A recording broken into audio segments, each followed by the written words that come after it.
my name is Zhao, and this is my senior project for the biomedical program.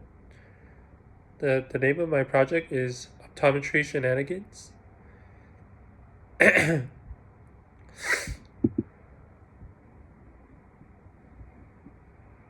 So, what is an eye doctor?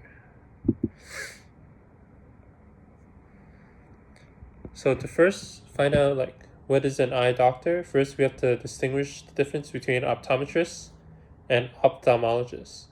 So optometrists are licensed medical professionals who deal with the diagnosis and treatment of various mild to moderate eye conditions. But contrary to popular belief, optometrists are not medical doctors and they don't have a medical degree, and thus they cannot provide options for serious surgeries or diagnose more complex optical diseases. An eye doctor who possesses an MD and is authorized to do surgeries such as LASIK or cataract removal is usually known as an ophthalmologist. Ophthalmologists are medical doctors who specialize in eye and vision health services. They have the authority to do more serious surgeries on eyes, handle a much wider variety of pathophysiological issues with eyes and vision than a typical optometrist. They usually handle more serious issues. However, they can encompass and overlap with much of the duties of an optometrist. Furthermore, they can go into academia and do research while teaching the next generation of doctors, or simply just undergraduate students. They can also work together with other medical specialist fields to create new treatments that combine different body systems and utilize technologies such as AI or neural networks to diagnose and treat corresponding diseases. So next up, we're going to learn how to become an optometrist or an ophthalmologist. So first off, we have the pathway to become an optometrist, specifically in California. So first, we're going to be going over the schooling, basically all the requirements, coursework, activities, diplomas, and experience needed for an optometry degree. The next off will be the licensing and accreditation, where we learn about the schools of optometry, state and federal testing, and the final license procurement. There's also residency and research, which is elaboration on residency that allows optometrists to gain more experience and just generally train how to become an optometrist. And finally, there's the practice, which is the specific things an optometrist does in their work. The process of starting their own clinics, and the processes of working for other larger organizations for optometrist clinics or hospitals. However, there's also ophthalmology. And the schooling is a lot different because unlike optometry, there's additional schooling needed to get a medical degree rather than an optometry's degree. And for licensing and accreditation, you need to go to medical school, you need to pass and graduate medical school, and then there's further board examinations that are much more in-depth, and you also need to do clinical rounds, residencies, and sometimes you even go into fellowships. And there's also specific ophthalmology residencies, which is the specific residency used to train ophthalmologists. Because just general practitioner skills will cut out for the ophthalmology field. Finally, there's the practice of the ophthalmologist, and this will be different from an optometrist because they need to know how to do surgery and they go into much more in-depth diagnosis of diseases. So first off, for schooling, the first thing one needs to do is get an undergraduate degree. Before an undergraduate degree isn't too important because a high school diploma or a GED will do. So quite literally any undergraduate degree, if from a reputable university, suffice for undergraduate requirements for medical or optometry school. Whether one goes to community college and transfers to a four-year university, attends a liberal arts college, or goes to a four-year public or private university, they all fulfill this requirement. The pre-medical or pre-optometry track is usually and informal selection of classes that correspond to the requirements of an optometry or medical school.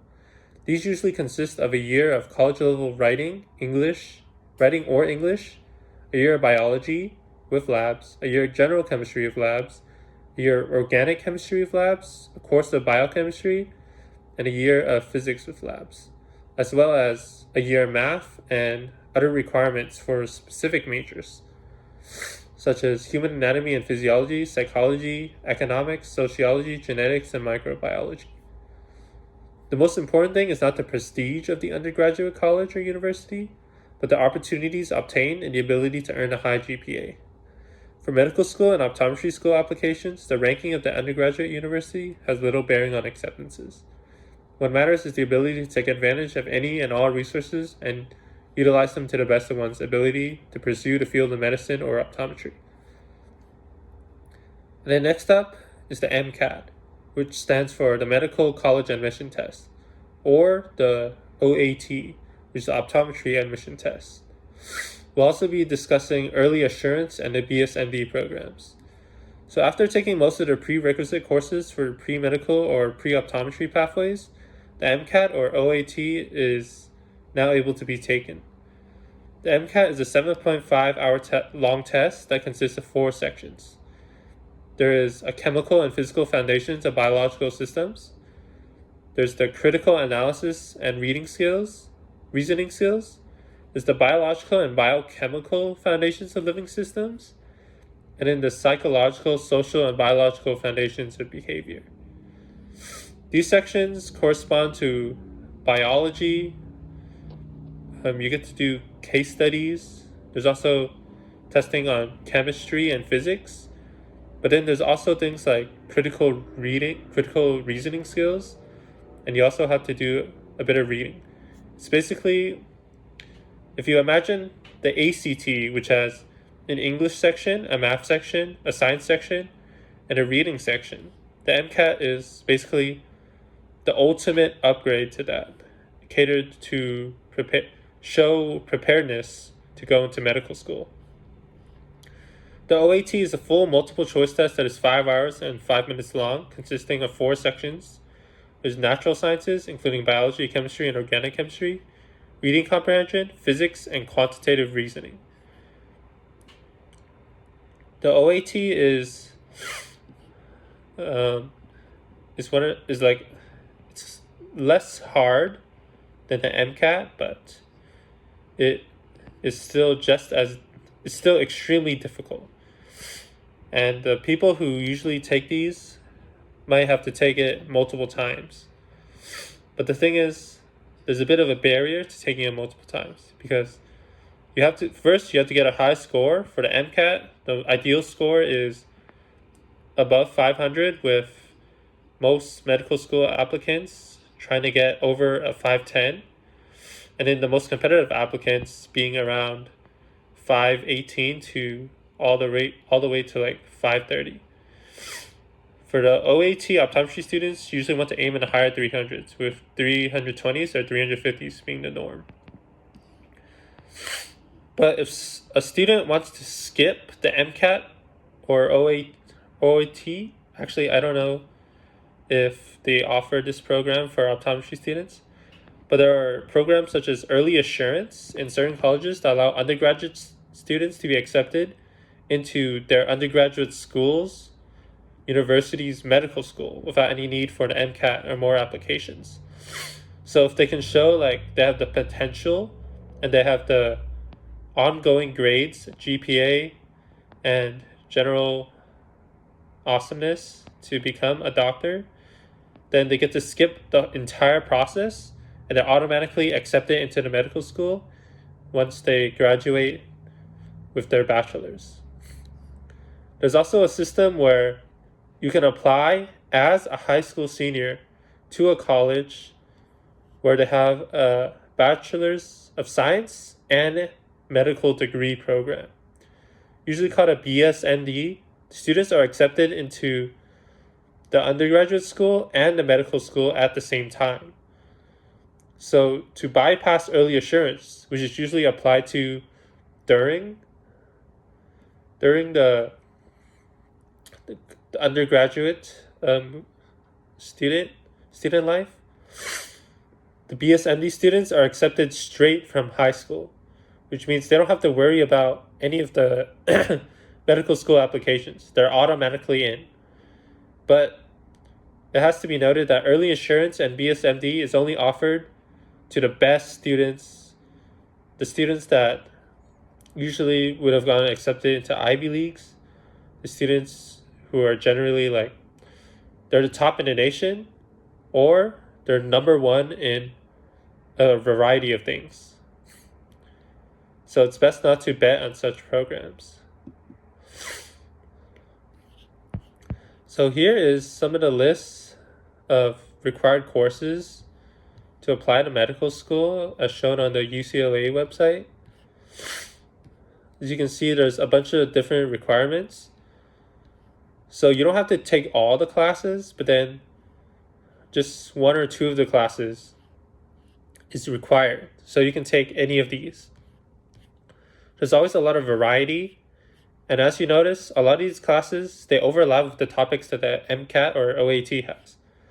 So once people reach their junior year in college, they'll usually be prepared to take the MCAT. So next off is the actual medical school and the procurement of a medical degree. So the first 2 years of medical school are a mixture of classroom instruction and laboratory experience. These classes mainly focus on biomedical topics such as anatomy, biochemistry, microbiology, pathology, and pharmacology. They also involve classes on how to interact and treat patients. After the first 2 years, medical students will take the USMLE Step 1. Once they pass, they can cross over to the 3rd and 4th years of medical school, where they go through clinical rotations and aiding residents at clinics or hospitals.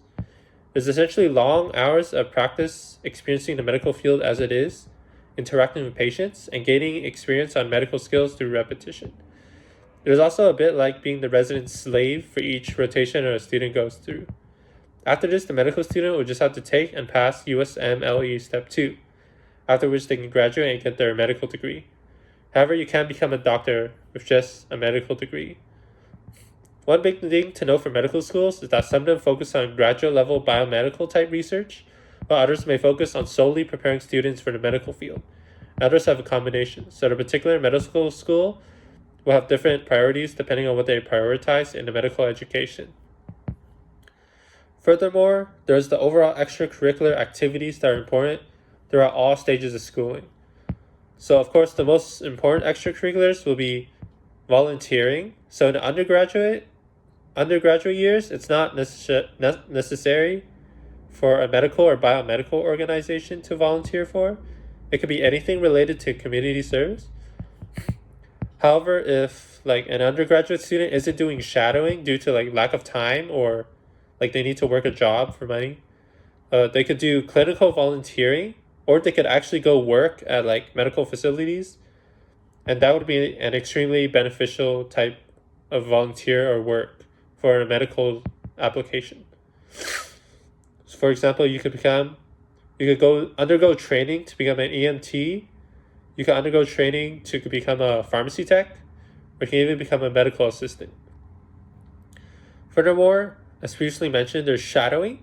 So shadowing doctors, pharmacologists, pharmacists, optometrists, or any other person in the medical field can help you demonstrate interest for the medical field.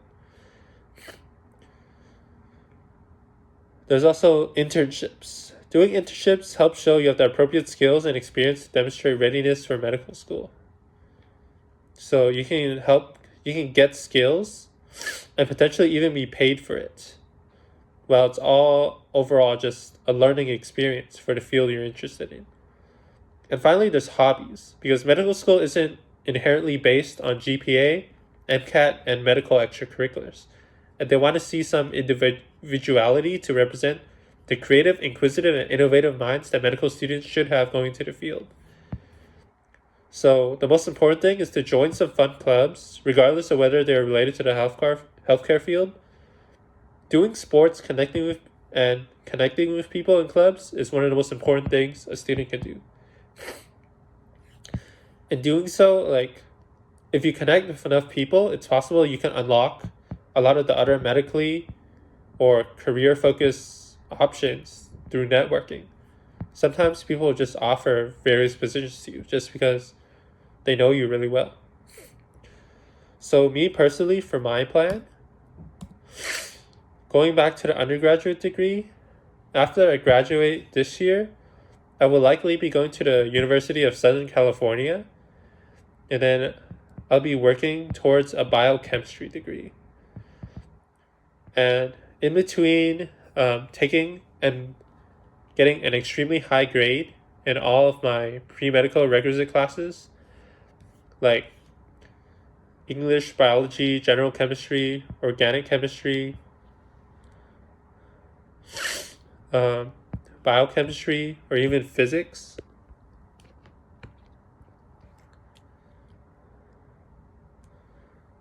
And since a lot of my APs don't cover a lot of the pre-medical requirements, and medical schools, a lot of the time they won't accept AP credits as a substitute. So I'll have to retake a lot of my classes that I have AP credits for, even if I did get a 5. So for example, English, biology, math, chemistry, and I believe this year physics, I'll probably have to go either retake classes like Calculus 1, Calculus 2, General Biology, General Chemistry, Physics 1, and college level English. Either that, or I could just move on to higher classes. Because AP credits, though they may not be redeemable for me, I can use them to go into higher class placements. But depending on what classes they are and like how hard they are, it might not be a good idea simply for the reason of trying to maintain my GPA. If I get placed into a feeder class or like a weeder class, first semester of college, it might be extremely damaging to my GPA. Because one of the most important things for the medical school applications is to have a really high GPA. So in terms of extracurriculars that I'll do, I will likely be volunteering at like nearby clinics. And then I'll probably continue volunteering for like animal shelters around the area. USC has a lot of opportunities, and I'll likely find even more opportunities through the various clubs that I'll join. I'll try to join a few like medical and pre-med clubs, but those aren't guaranteed. So I can also join some fun clubs. I'd like to continue doing like intramural tennis because I'm not good enough for actual competitive college level tennis. And I'll just connect with people, and since USC is a school that's not like, it's still very academically rigorous and focused. It's the main point for most people to go to USC is to get the connections. So if I get enough connections, then I could unlock the medical and career path focused options and potentially like move up and get opportunities to shadow ophthalmologists, just other doctors, pharmacologists. And at the highest level of network, I can potentially get high paying or extremely educational internships. After that, I'll probably have to take the MCAT, and then I'll probably be in my junior year, and then I'll try to aim for above 510, potentially even going to 520, but I'm not sure how realistic that is. I don't think USC offers early assurance, so I'm not going to worry about that. And finally, after getting my bachelor's in biochemistry, or maybe I'll try to take like a double major or add some minors, I'll probably take either 1 or 2 gap years, because the norm nowadays is to take a gap year or 2. So you can prepare and add more extracurriculars such as internships, shadowing, and more volunteering. And then I can apply to medical school after 1 year after graduation or 2 years after graduation. Because it takes a whole year after graduating it takes a whole year after the application to actually receive your results for medical school. Some specific targets for medical school. There aren't really targets because most medical schools have a sub 5% acceptance rate. So I'll probably have to shotgun my applications to around 20 to 30 different medical schools. And it's entirely possible I can get accepted to none of them, even if I have a really strong portfolio. So I'll probably have to try get in again. Next off is the residency after medical school. Residency is a mandatory training program for all the fresh medical and optometry school graduates that allows them to truly gain the experience they need as doctors. It also serves to allow for specialization in a certain field of medicine. Residency is training under a more sophisticated and higher-ranking doctor or optometrist that trains for the specialized field of medicine or optometry that the resident wants to focus on.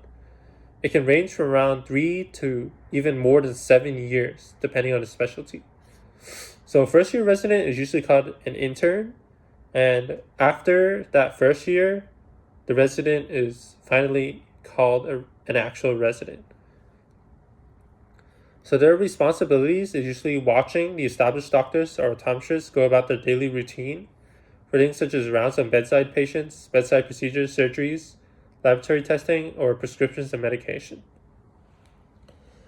Eventually, the resident will be expected to do the same things the established doctor or optometrist does listed above, chores and all. For surgeries, the resident usually observes for a long time.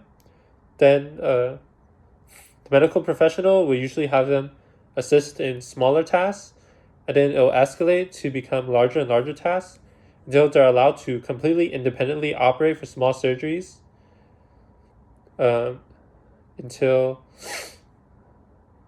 they're able to master the skills. But of course, the medical professional will always be watching the resident do it because they technically don't have the skills to do it independently, completely alone yet. So the residents will eventually start taking on patients, taking their histories, doing physical exams, or screening them for surgery, or doing checkups after surgery, and generally becoming a pseudo-general practitioner.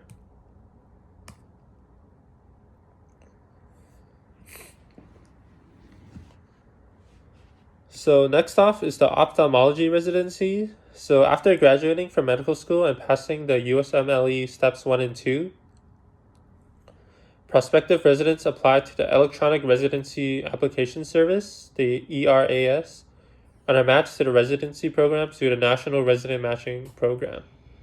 Residents are not allowed to work more than 80 hours a week and receive a salary around $64,000 USD. So the responsibilities of an ophthalmology resident specifically is that they reside in a clinic during general medical training to get the basics down, and basically they get all that general practitioner practice during their first year. After that, during the 2nd to 4th year residency, they might move to a different clinic for specifically optometry or ophthalmology, or they can just move to a different sector of the hospital to specialize in ophthalmology, and then they'll study and train their ophthalmology skills. And since there are many different categories of ophthalmology, most ophthalmologists usually choose to focus on one category. So there's cornea, there's retina, there's glaucoma, there's pediatrics, there's oculoplastics, and there's neuro-ophthalmology, as well as many other more specialized sections that one could specialize in. The ophthalmology resident may do some clinical work, such as diagnosing and treating various eye diseases, such as cataracts or glaucoma. And then during the 2nd year, the resident is usually able to help out with the main ophthalmologist on cataract surgeries and other smaller surgeries. But by the 3rd and 4th year, they're expected to be able to do supervised main surgeries. To become a fully fledged ophthalmologist, the resident must perform at least 100 cataract surgeries and practice several other types of surgery, such as glaucoma shunts, corneal transplants, and retinal lasers.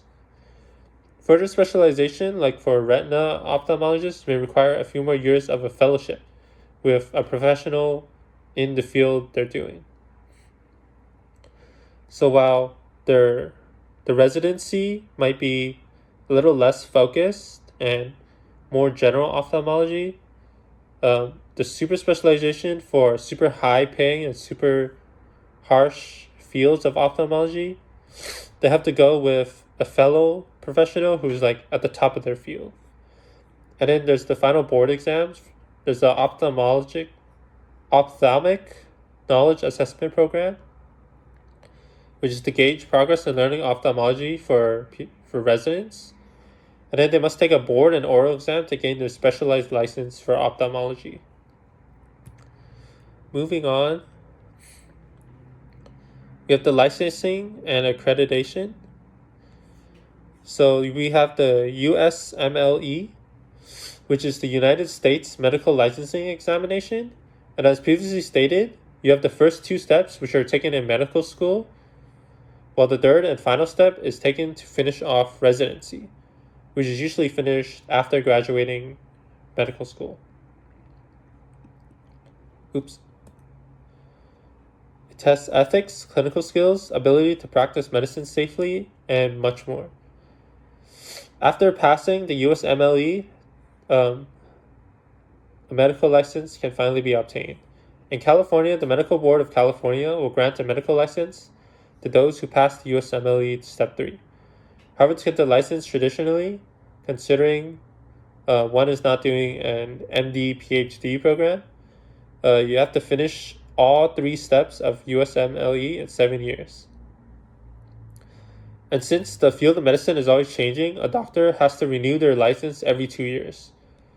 But they don't have to retake all the testing. They can just renew their license by taking 50 hours of continuing medical education. So here's the topic that would be on like the USMLE. You could have topics on identifying diseases and knowing how they work pathologically and physiologically, such as like multiple sclerosis.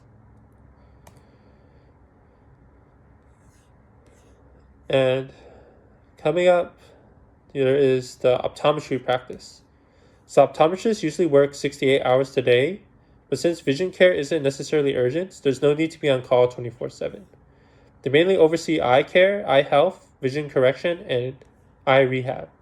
For example, myopia is nearsightedness, so an optometrist would use keratometers and autorefractors to measure the degree of myopia, and then prescribe a certain degree of lens for glasses to correct it.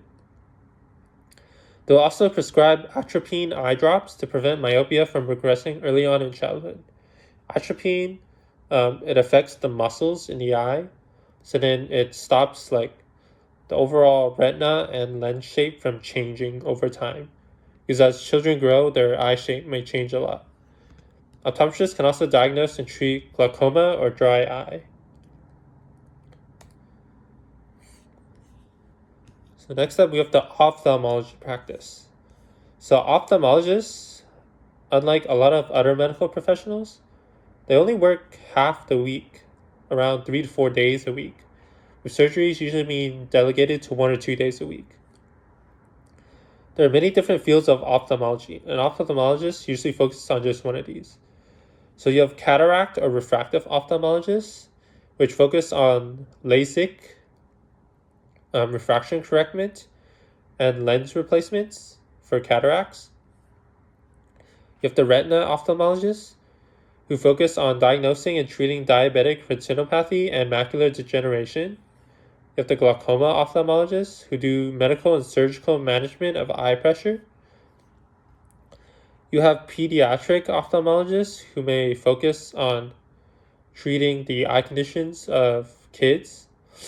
So they may also be multi-classing and refractive, and they could like prescribe contact lenses or glasses to children. They also could focus on more serious disorders like strabismus or congenital conditions with the eyes. There's oculoplastics, which is just like eyelid surgery for droopy lids and tumors, which probably is less eye related or more plastic surgery and just like skin reconstruction. And then last but not least, there's neuro-ophthalmology, which diagnoses and fixes vision issues linked to the brain, like optic neuritis. It's probably one of the most risky fields because it involves the brain, and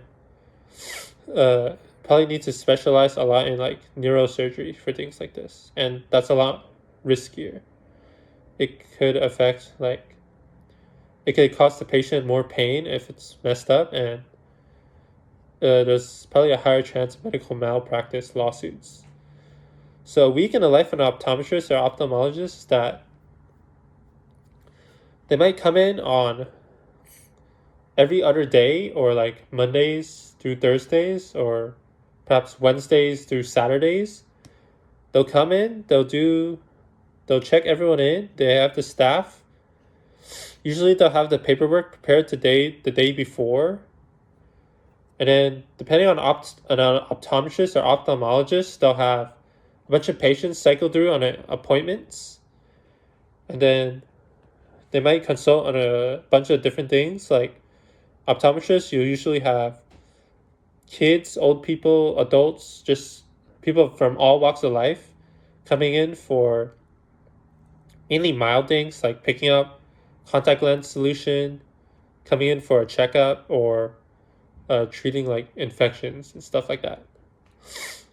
And then there's also like appointments to check vision, try on glasses, tests which lens is appropriate. And they also might, the ophthalmologists or optometrists might talk about the insurance of replacing glasses or contact lenses, but they also might delegate that to another staff member. And for optometrists, they usually have a lot more chill days.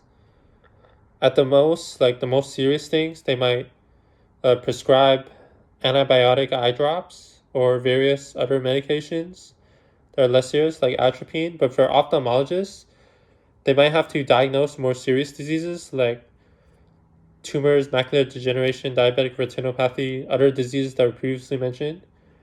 And then for 1 or 2 days, they'll have patients scheduled so they can do surgery. So then LASIK, you can do LASIK where they cut open a flap, and then they have a cool laser come in and to burn away like impurities, abrasions, or fix like just refraction issues on the lens. And then there's also like more serious disorders, and those would be just 1 to 2 days a week.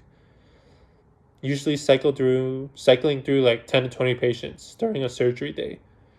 And then ophthalmologists also usually they're rarely called out during their break days or when they're off work, because vision problems are usually not the most urgent issue, and like if someone starts to have sudden emergency vision problems, they probably have other symptoms, and they would be better treated at like another hospital. So only really serious things, like if the LASIK flap somehow gets damaged after the surgery and like it needs to be there needs to be an emergency like fixing of the flap and then to let it heal, or there could be like a problem with lens after replacement. That's when the ophthalmologist would be called in outside of the work hours. There's also the cost to become an optometrist. And becoming a medical professional like an optometrist, the costs are no joke. So here are all the costs for starting a career in optometry. So you have the board exams and application fees, which will be roughly 5,000 USD. But depending on the amount of times you have to take things like the MCAT or the USMLE, which cost a lot, and how many like medical schools you apply to, or even like undergraduate application fees, those could rack up to $15,000 depending on how many fee waivers you can get. So for undergraduate costs, if you're really lucky, a person can get full ride, so that means zero cost. And some people might even be paid to go to school, so that's negative cost. But it usually it costs around $40,000 to $400,000 USD to pay for school. But this is extremely variable and it's completely dependent on financial aid and merit scholarships, which are in turn dependent on high school and college grades and family income. And then there's the optometry school costs, which is roughly $200,000 in total, so like $50,000 a year. I doubt there's a lot of ways around this cost, so there needs to be a lot of loans paid. And then residency usually get paid, but living costs usually uses up all that money. So if I were to become an optometrist with USC's total cost of admission being $40,000 USD for 4 years, and then $200,000 USD for full pay, I would be doing work studies and working a part-time job during my undergraduate years, which would hopefully pay off all of that, but I'd be starting at zero for paying for optometry school. So either I pray for a lot of financial aid, or I could theoretically take out loans, and then for optometrists, we'll go over that later.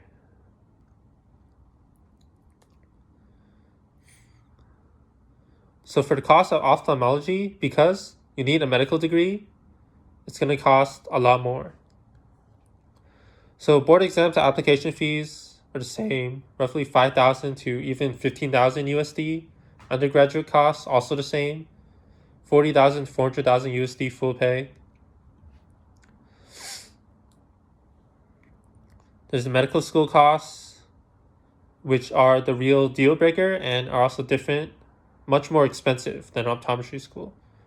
Medical school, unless your family income is under $300,000 and you get to go to like Einstein Medical School or John Hopkins Medical School, it will cost around $400,000 USD full pay.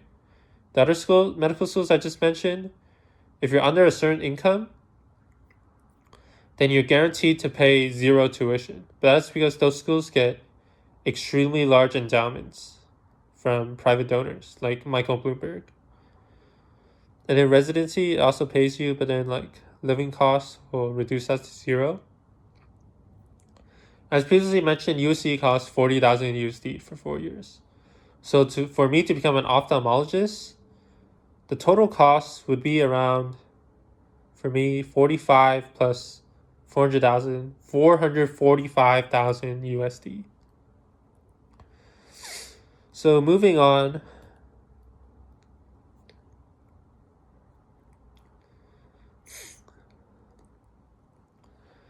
The salary of an average American optometrist. As shown here, optometrists seem to get paid an exorbitant amount.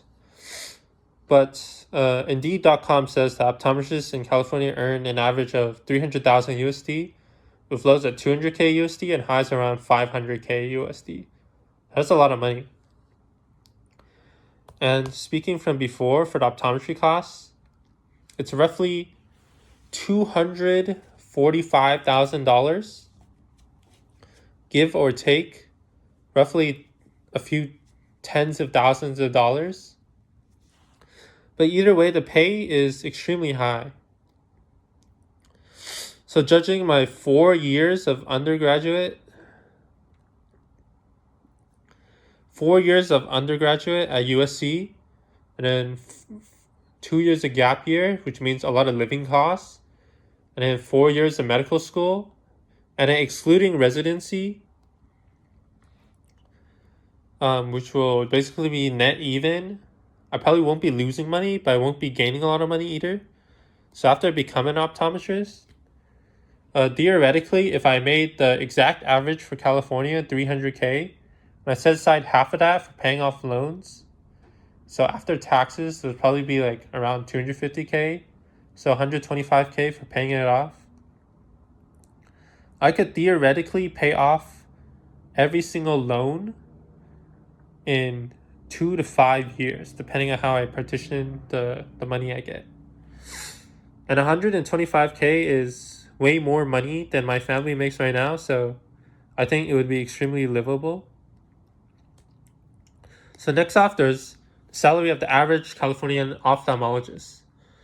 So the average is usually around 350,000 USD, with lows at 290,000 USD, and highs around 400,000 USD. However, averages differ between ophthalmologic specialties. So while neuro-ophthalmologists, LASIK specialists, and cataract specialists may be more true to the mean, pediatric ophthalmologists earn a little less, around 200 to 250K USD, while retinal ophthalmologists may have averages around 400 to 600,000 USD, topping out at 700,000. And of course, for both optometrists and ophthalmologists, there are some outliers. Some of them will earn more than $500,000, and then for ophthalmologists, you have the rare ophthalmologists who are making up to $1 million, or just around 800 to 900,000 USD. So just knowing that, after 4 years of undergraduate, 2 gap years, and then 4 years of medical school, so like that's my basic, just imaginary plan. It would be likely that after many years of it's probably like 4 to 5 years of residency, and perhaps even 2 to 3 years of fellowships after that, it would probably take a long time.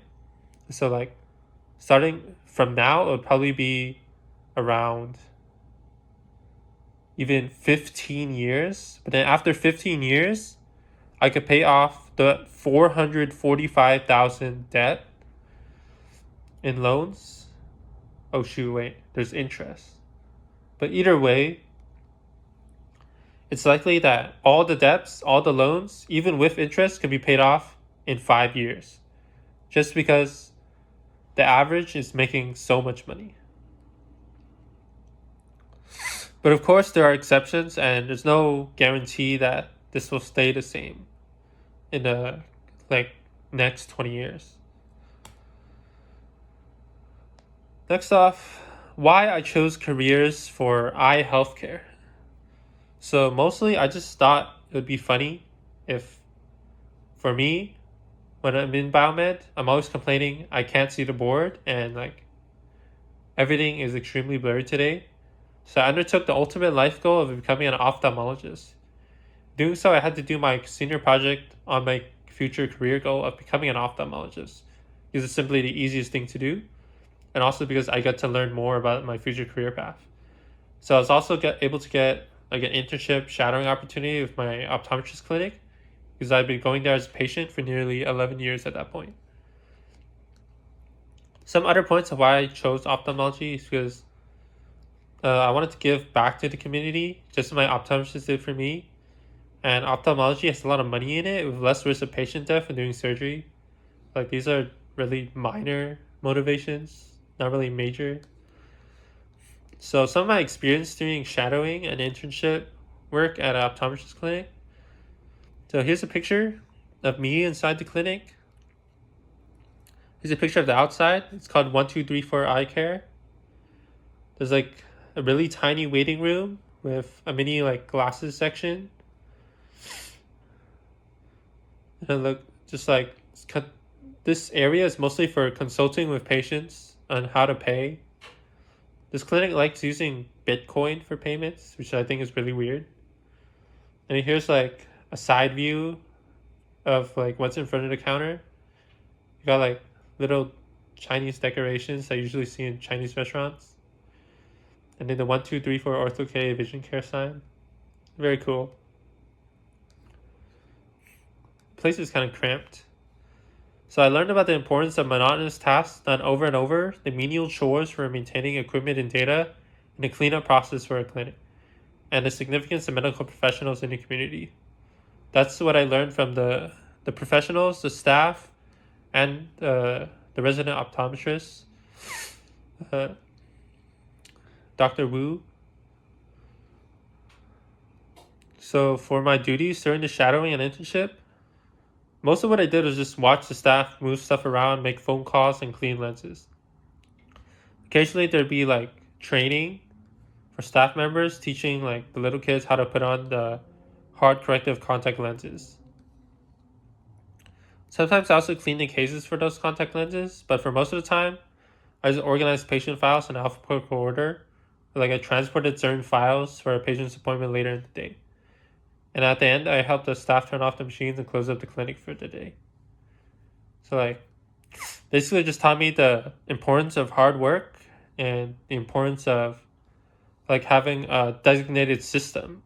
Because for medical professionals, it's not all about like surgery, medications, the anatomy and physiology. Also about the bureaucratic work, the paperwork, all the really boring stuff that makes just the world go round. So here's my shadowing and internship log. Basically has all my chores on here. A lot of really boring stuff like turning off the optometric machines like the autorefractor and lensometer,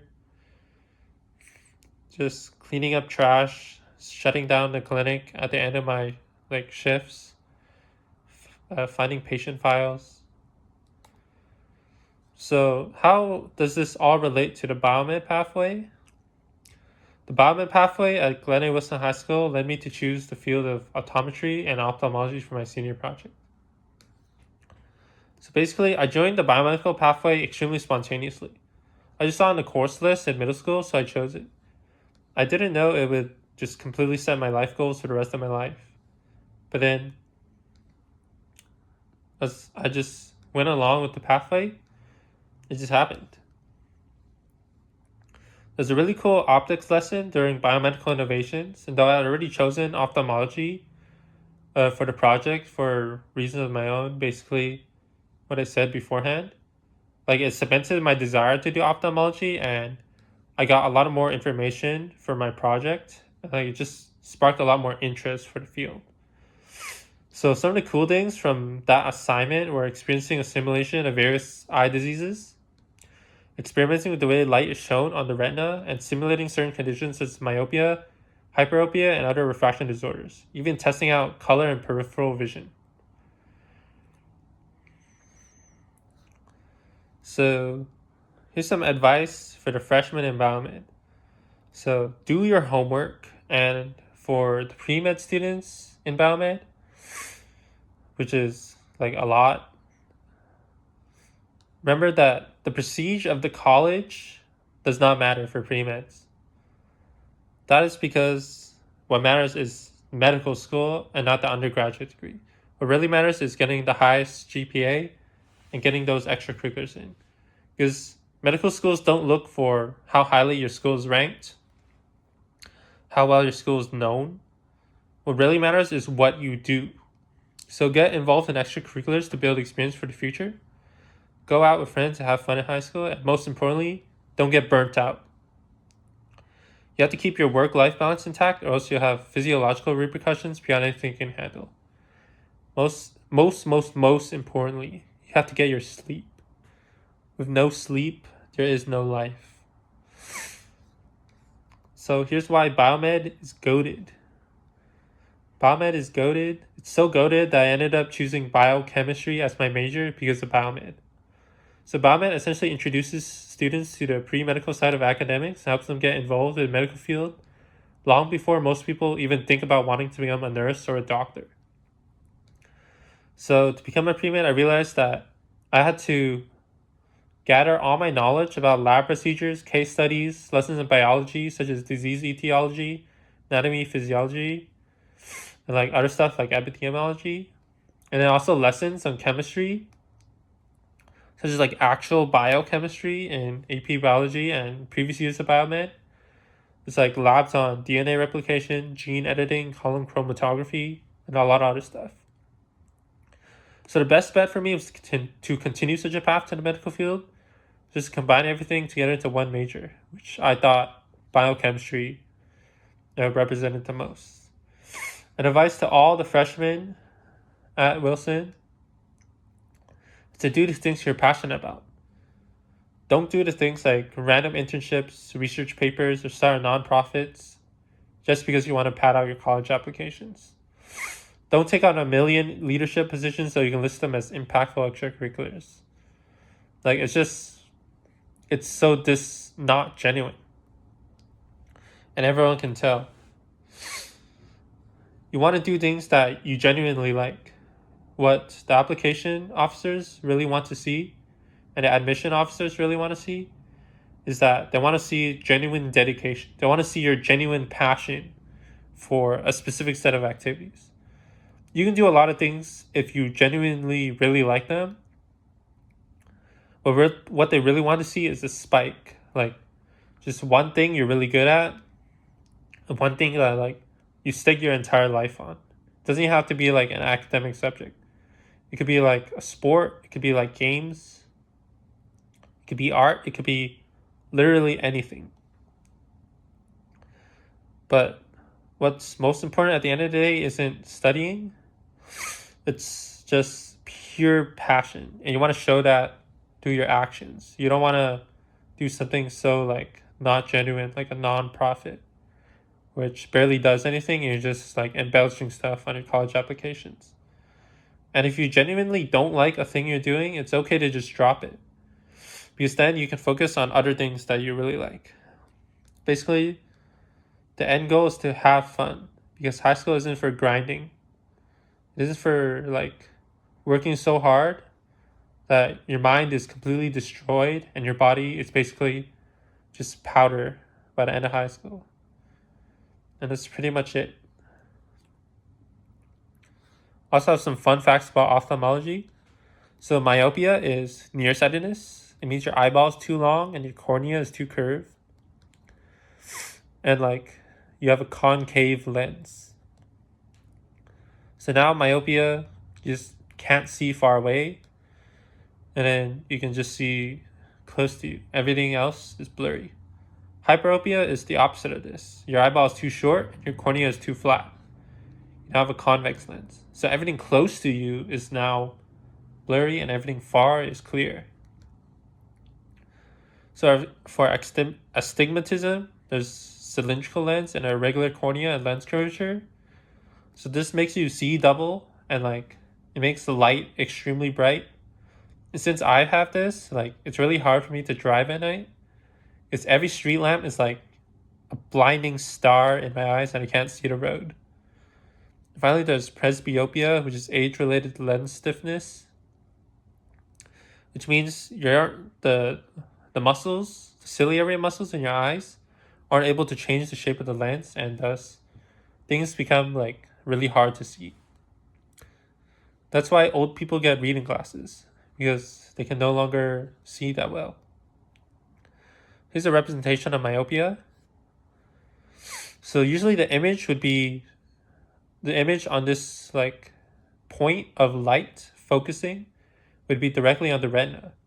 In myopia, your eye is too long, so that perfect point of clarity is now just floating around in the middle of the liquid of your eye. So you won't get a very clear image. So here's something that most people have seen in the optometrist's office, an LED slit lamp used for observing the eye while shining into bright light. So you can see really clearly with the light. This is the anatomy of the human eye. Got like some general data. And that's pretty much it. Here are my citations. Got a lot of them. Some from USC, the American Dental Association, Medical Board of California, and US Optometry Skills.